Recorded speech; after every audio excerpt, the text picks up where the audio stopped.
是赵少康，欢迎来到 TBS 少康战情室。在我们现场特别来宾，沈富雄委员、郭正亮委员、黄友汉先生、赖士葆委员、钟佩君议员、张志伦会计师。好，那么大陆外长秦刚不见1个月了，1个礼拜不见的时候，大家说他染疫了，2个礼拜不见的时候说他染疫很严重，2个礼拜居然都不出来，他现在1个月不见了，到底怎么回事？今天上午就很多人传 LINE 给我，说啊，大陆今天要开人大常委会了，所以是不是要把秦刚干掉？哦，1个月了嘛，外交部长不见了，这多么重大的事情啊，对不对？而且呢，在6月底的时候，那时候布林肯访问大陆，还跟秦刚说你来美国访问，秦刚说好，我去美国访问。他还说，哎呀，中美这个等于是外长因为美国的国务卿相当于外长嘛，他们要互访了，表示中美关系会好起来，人就不见了，到底去哪里？那季幸这次去也没见面呢那之前秦刚还会见越南外长裴青山呢在6月25号，然后接着就没有消息了等于差不多1个月的时间了所以香港媒体在那边报道说，秦刚离开可能性越来越大，而且还可能影响到外交它的影响很大，会影响到大陆的外交政策。华盛顿邮报说，凸显跟北京打交道的风险。为什么1个人就外交部长可以突然不见了？那之前如果我们有什么约定要约好了，要互访啦，签什么了，那都不算了吗？人都跑哪里都不知道了所以呢，这个网络盛传说跟双面女间谍传绯闻那这个傅小田是凤凰的主播凤凰驻美特派然后看说可能跟他有什么特别的关系，而且还说我听到还说什么怀孕生子的等等之类的，那到底是不是？而且说呢，路透社说呢，马朝旭会取代他那到底是不是那因为原来中共中央警卫局局长死了以后3个月才公布的，所以大家想说，老共很多消息是封锁的，也不告诉你到底有还是没有那另外呢，这个红色赌盘作者叫沈栋，他说呢，显露习近平无能决策的秘密你看连这么一个外交部长，大家都猜来猜去，搞不懂去哪里。来，郑亮兄，你这个匪情专家了解一下。我目前还是用健康因素因为外交部网站并没有更动，所以他还是外长那因为现在金砖外长会议已经是线上在开嘛，那他们念马朝旭了马朝旭已经代表上台了那马朝旭是第1副外长，而且坦白讲，他的资历比秦刚还好，他当过中国大陆驻联合国纽约跟日内瓦的代表也当过澳大利亚的大使，那也住过比利时，所以对欧美是比秦刚还熟他比秦刚大3岁，所以我觉得很可能就是马朝旭接了，可是他不会这样宣布，他就让他先代理比如说会客干嘛开会但是秦刚到底发生什么事了？大家都猜来猜去。因为如果最后宣布，可能就用健康理由了。那如果是严重的个人丑闻或者涉及国安，那就会调查案就要结束嘛。那如果涉及国安，这个国安调查会蛮久的。也有人说是他太太，不是情妇。因为那个傅小田在国外豪宅，那个男友已经出现了，然后他在跟傅小田在做豪宅的装潢，也推那个小孩一起出去。所以那个小孩看起来不是秦刚的你怎么那么脸一个看得出来？不是不用验 DNA， 不是就是看起来就是那2个人的小孩原来你那么厉害至少有那个照片有没有绯闻我不知道啦，可是有绯闻跟有小孩这是完全不同的事情嘛，对不对？那另外一个就是这个也是有人在传可是都不能证实了就是有人说那个傅小田是不是有国安问题了？是双面间谍。对，就是他现在已经去美国，而且他4月11号就去美国了。那如果有，为什么他还可以出国？这不觉得很奇怪？因为那个时候还不知道呢。那这样就太差了吧？他是4月11号去洛杉矶，那就没有回来了然后凤凰也不再播了，然后秦刚是6月25最后一次露面。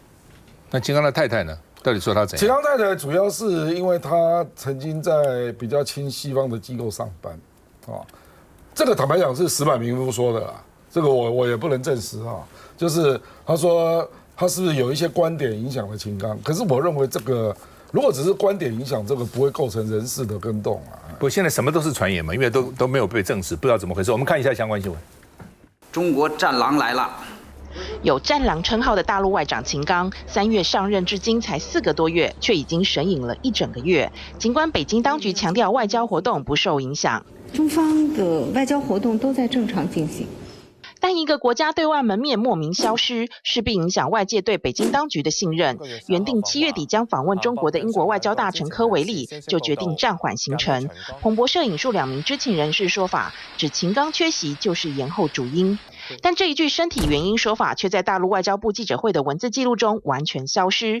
中国外交部过去常常会把比较敏感的内容从文字记录中拿掉，再加上北京当局接下来再也不提秦刚身体，还把重要外交工作全改由王毅代替。北京外交体系除了把秦刚职务改由王毅与现任外交部副部长马朝旭代行之外，对外界质疑都不再回应。连续1个月不见人影，中国网络也出现各种猜测，说法越来越离奇，包括卷入婚外情丑闻，甚至称秦刚婚外情的对象是双面间谍。此外，57岁的秦刚此前担任中国驻美大使不到2年，在从没有进入外交部高层历练的情况下，就被破格升任为外长，还身兼国务委员。外界推测是因为获得习近平的高度支持，这回1个月不见人影，也让外界对北京高层的内部斗争多有联想。分析坦言，外长消失的情况无法持久，不论是生病或是权钱贪腐等理由，秦刚的去留，北京当局短期内必须给出说法。伟汉比较知道八卦消息，来讲讲看。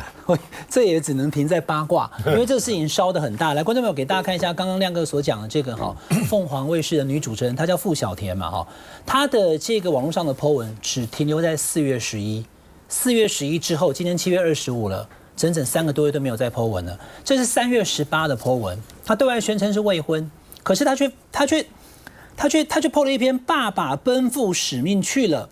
忙的人生真的没时间过。3月18的时候写个爸爸生日快乐，他里面写他的儿子是叫做 Erkin ERKIN， 所以我刚才在跟亮哥讲说秦的发音应该是，可是很多大陆人讲说对，你看这个好像跟秦刚的秦是发音是类似的。这是3月18的 po 文，4月11号再 po 一个，带着小朋友搭飞机之后再没有任何的更新。那一开始汪文斌在外交部的记者会当中问说，那秦刚部长去哪里了？他说因为健康因素，所以无法出席场合。他讲健康因素的可是这样1个月，625是最后一次露脸，今天是725，整整1个月。对，所以大家才会想说，到底怎么回事？是牵涉到自己的太太，他太太叫林燕，还是说外传的所谓他跟傅小田这个女主播有没有什么包含？就甚至有人讲说，这孩子是不是谁的？这个有关个人隐私的。我现在是把大家讨论内容跟大家讲，我实在是没有办法掌握实情可是他4月11就没有再 po 文了。有人说傅小田是中美双面谍，两边都不想去拔除，因为他两边资料都有。可是他是不是在哪一种状况之下的时候，告诉大家他跟秦刚之间有什么？不一定是这些私事公事上面有没有泄露什么秘密？所以秦刚也被牵涉在其中，完全是一层雾，看不清楚。老师，我觉得秦刚事件很耸动，很刺激，谈起来大家都感到有兴趣。但是我觉得它的后果影响不会很大。秦刚是很红但大概是王毅底下算是恐怕就轮到他了。那么他版不像共匪，看起来不像共匪，那前途无限但是他消失的时间也够长了。还有呢，就没什么消息，没有什么新闻说健康问题也只是传闻而已。如果是健康问题的话，如果是什么恶病恶疾那就让他下来解释清楚，换人就好了。所以恐怕到这段时间这么长还讲是健康问题，我觉得是有点牵强。那如果是女人的问题，不管是老婆啦，或者另外的女人，我觉得这个也没什么关系因为人能够爬到那么高了，那最后为了女人的问题摘下来，你觉得作为男人，难道不是人生一段美事吗？对不对？那有什么丢脸的呢？也不是一段美事是美事那现在就是问题是很多人像外国就说，哎呀，你看跟老公这个来往风险多大？你看他一生不见了，那什么什么以前跟他的什么关系？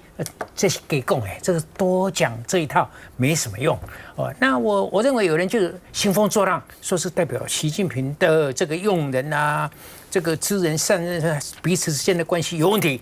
这也是多此一讲。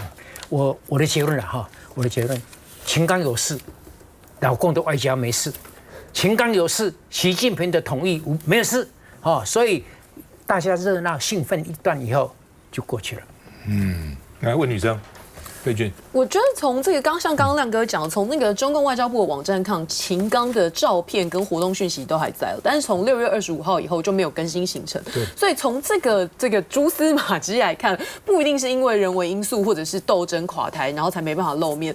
现在最多猜测就是别的因素没有办法出来主政，因为集权国家如果让一个人消失，那个方法太多了。照经验来看，可能就是除了公开场合再也看不到他之外，过去式的记录如果会让高层觉得尴尬的话，同样也是可以彻底的消失抹除的。所以秦刚现在看起来是进行式的下落不明哦。那这个没有看到他的过去被抹除的，这个跟过去我们看到的一些状况又不太一样。所以，但是现在看起来已经过了1个月，所以新冠病毒这个原因感觉已经被排除了。但是到底这个没有不适合公开的原因到底是什么？那逻辑上判断大概只能，我觉得比较粗略的去判断说，大概是卷入一个重大的人为的意外事故，没办法露面。那至于这个意外事故是什么，我觉得可以肯定的是，大概就算他出来，可能这件事情，我觉得也永远没有公开说明的机会嘞。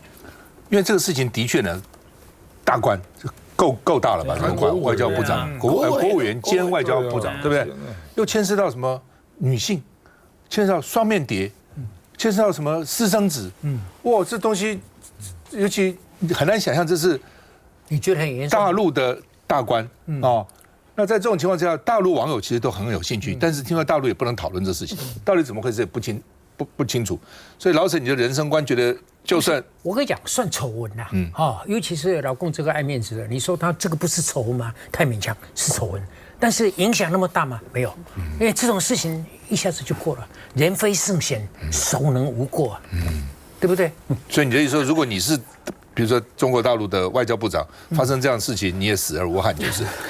我跟他比不上，差你看又在回避了，差他好几万里。我刚刚这个我再补充一下哈，因为这个时间是他在美国 PO 的嘛，美国3月18，所以在中国大陆的话应该是3月19。秦刚是3月10号生日啊。就跟大家讲这个事情，所以大家会有联想的原因在这里。祝爸爸生日快乐！秦刚那天生日，好吧？爸爸到底是谁？休息一下再回来。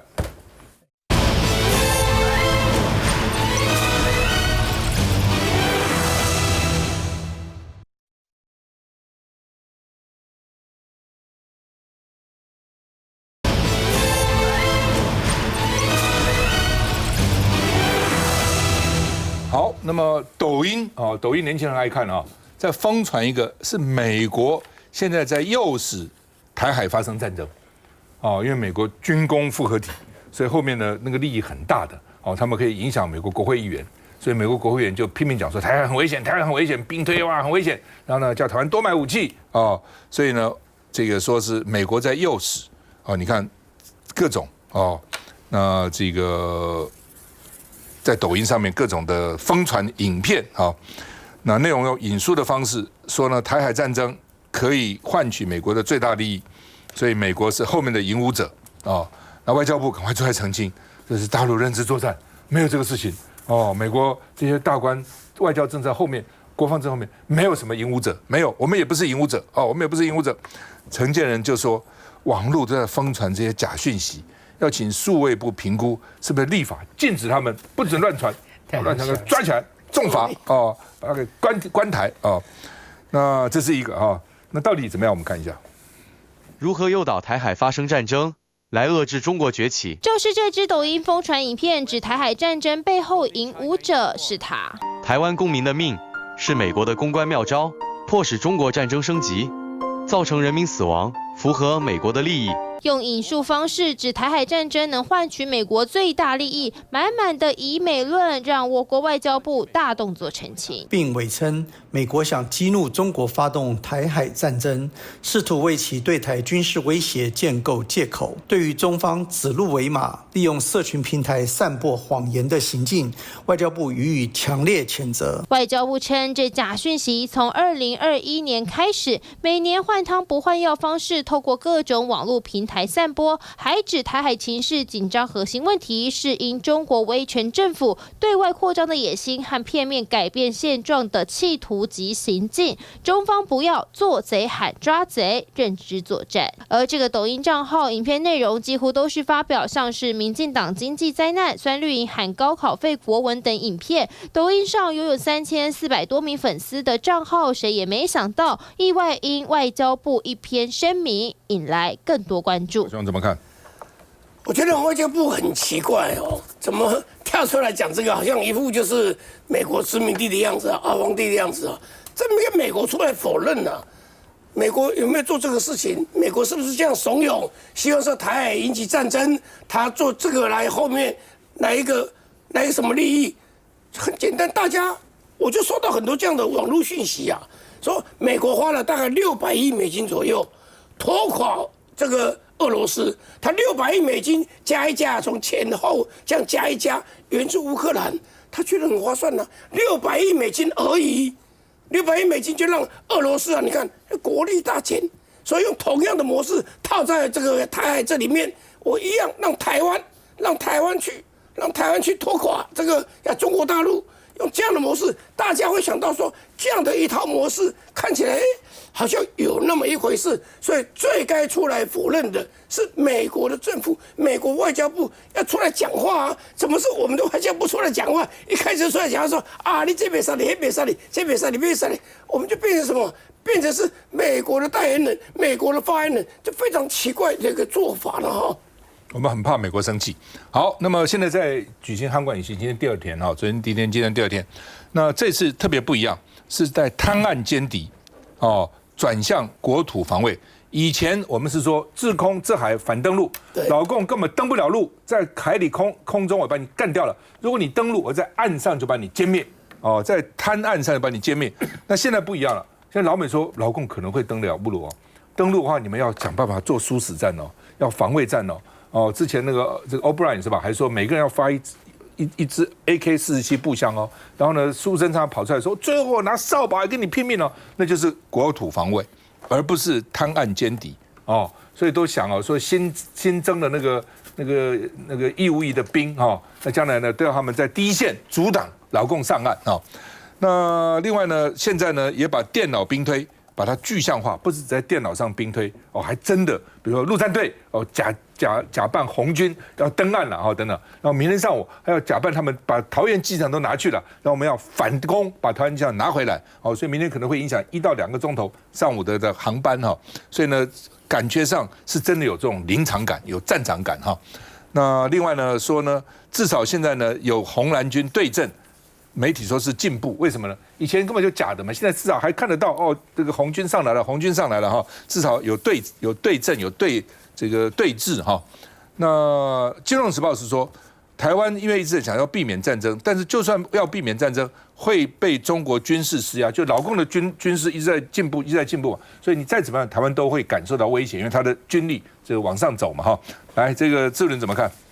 其实没错蔡英文政府一直跟我们人民分享的是说，两岸要维持现状可是大家可以看到，现在我们台湾跟大陆方面两边其实从过去我们是希望从共军可以在海岸这边把它赶出去慢慢一直变成说要我们台湾买了很多的布雷车，甚至未来要到台湾的本岛来进行作战其实我认为这跟民众的想法是背道而驰的。那我们来看看大陆这边，其实他共军一直不管共军来台的次数越来越多，而且越来越频繁也一直往台海这边一直往本岛这边来逼近所以两边其实非常有机会擦枪走火，就是以前过去的这个我们讲的安全的安全范围缩得越来越近其实真的是让人民感觉到说，蔡英文之前跟大家报告的两岸要维持现状是非常的没有让人民感受到。那我们现在来看看民进党的我们的总统参选人赖清德他也是坚持说要走蔡英文路线，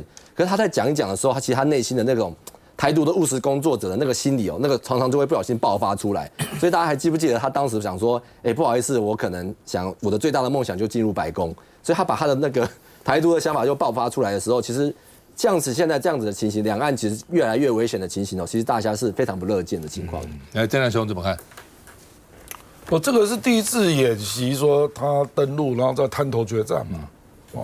这个事实上所有的兵推都认为台湾挡不住啊，所以我不知道做这种演习是要干嘛。挡不住是挡不住他上来，还是上岸以后我们挡不住他？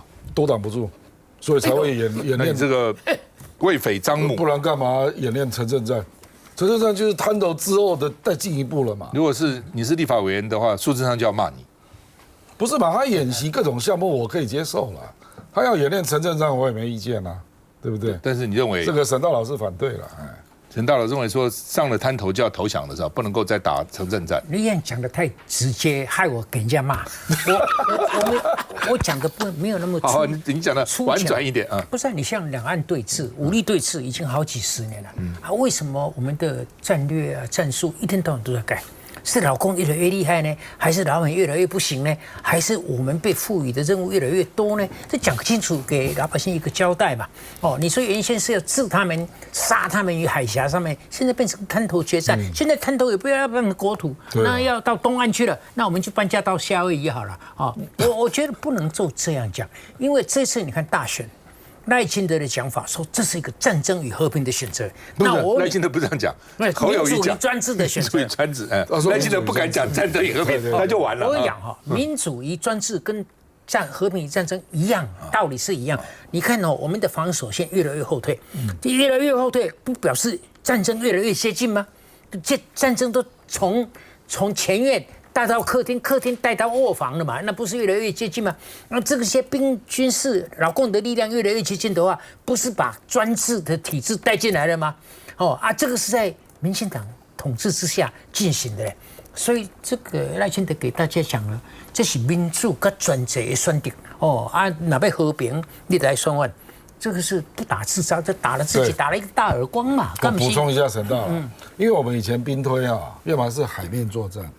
再过来是反登陆作战，现在是滩头决战，已经上来了。对啊，而且机场都要拿下来。这个不就是战争逼近了吗？赖清德还说没有这件事，所以就不公。民进党基本上是矛盾的了就是民进党开始是讲说两岸兵凶战危，随时会开战所以很危险大家要小心老共这个图我日气所以我们的兵呢要从4个月变成1年。然后他发觉这不对了，大家害怕了，年轻票跑了。他就说不紧张，完全没有打仗的可能，不会，我们只是要避战，不可能作战。那年轻人不是笨蛋吗？你从4个月变1年，你以为人生有多少个1年啊？那是很宝贵的1年的时间呐。我们都当过兵，知道嘛。而且少刚兄，这个滩头决战就有义务1年的海岸守备旅在里面。对，没错，他要把他们推到前线去嘛。所以难怪年轻人要离开民进党嘛。只是离开民进党去哪里呢？好像又不同意到国民党，所以就跑到柯文哲那边。其实就这么简单嘛。民进党应该自己知道你讲了半天，老百姓不是傻瓜嘛？你说你两岸不紧张干嘛兵役延长1年？不紧张国防预算干嘛要搞到5000多亿？不紧张特别预算搞到5000多亿？为什么呢？不是就紧张吗？那你又说不紧张，那不紧张干嘛这样呢？不是很好笑吗？没有错这个东西就大家来讲的话，你就发现了说，美国不断的要武装台湾，而且武装台湾做巷战做巷战你一切这一次的演习一样，都在国土里面了，越来越后退，就变成说台湾已经现在来讲的话，大家就认为说台湾已经变战场了，那感觉越来越浓。可是我就很好奇说，那为什么赖清德他的支持度一直在30几他的最高为什么这个样子？不，他大概就是这样的，他也上不去的，他就是这样子。他上不去就是因为这个，所以这个来讲的话，这一次的大选主轴当然是战争与和平嘛。他一直在扯到老美去了，说这是白宫与中南海的选择。听说这句话，老美很不高兴呢。你把我拖下水你就把我拖下水呢，而且入白宫这里面来讲的话，就变成说，让老共知道说老美跟台独的金孙，这个很有意思他这个赖清德是金孙孩子谁？他台独之子就是陈水扁所以就陈水扁2.0一点都没有错，一点都没有冤枉他。休息一下再回来。